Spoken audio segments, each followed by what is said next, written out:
Les résultats de la session spéciale pour les élèves déplacés du Nord sont disponibles et cela depuis 72 heures. Des résultats jugés catastrophiques par le ministre de l'Éducation et de l'Alphabétisation. C'était au cours d'une conférence de presse sur la question. Le taux d'admission au BT1 est de 22% contre 3,35% pour le DF. Conférence de presse suivie par notre reporter Mohamed Diarra. Les résultats de la session spéciale d'octobre organisée à l'intention des élèves déplacés du Nord sont en deçà des attentes du département de l'éducation. Les résultats sont franchement mauvais. Nous avions au niveau du DF 3,35%. Nous avions au niveau du bac 9,27%. Au bac technique, on avait à peine 2%, mais là, il n'y a aucun succès. Surtout le BT de la première année où il y a 2,55%. Au CAP, on a 11,11%. Et au BT2, c'était peut-être les meilleurs résultats où on a 22%. Alors donc, cette situation, nous étions loin de l'imaginer.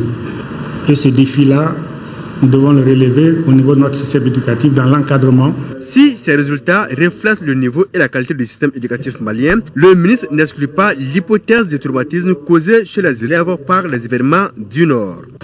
Le choc psychologique subi par les parents a été encore beaucoup plus violent pour les enfants.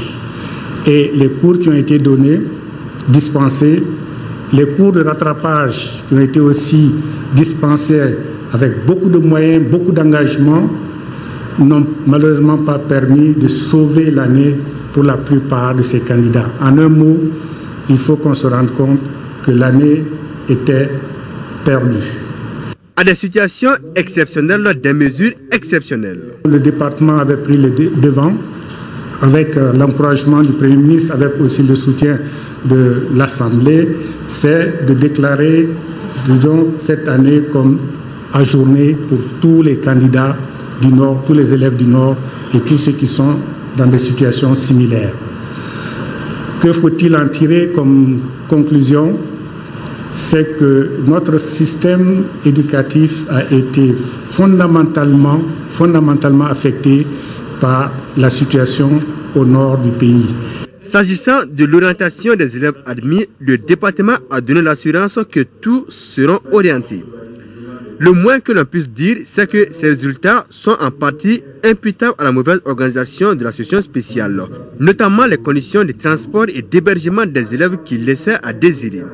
Le département de l'éducation et la commission d'organisation de la session spéciale doivent tirer le maximum de leçons de ce couac organisationnel afin de donner à l'école malienne toute sa crédibilité.